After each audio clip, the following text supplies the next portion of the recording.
We want to add a new class. You can do it via the Add Context menu item, or in Visual Studio 2019, hit Ctrl Q and type the word class. We will call our class extension methods. Visual Studio 2019 uses fuzzy logic to do a search to find exactly what you are looking for. We're going to be adding a public static class. Remember that static classes cannot be instantiated. Create a static method that returns a boolean to indicate if the string you passed it is an integer or not. The extension method signature allows it to act on string objects only. We use int.tryParse to check if the string value passed is a valid integer.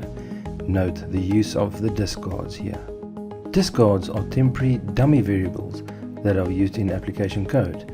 Discards are equivalent to unassigned variables, so they do not have any value. Save and build your application. Now let's go and test our extension method.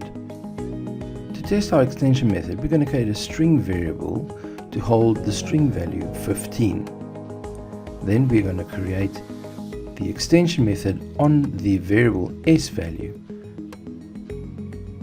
There is our extension method called toInt.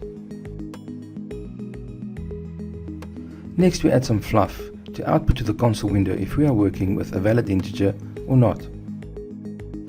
Start debugging your application and you will see that we have a valid integer. 15 is a valid integer. Now we're going to change that string variable and add in an a, and this will make it an invalid integer because 15a is not an integer value. This time our application tells us that it's not a valid integer. And that is extension methods.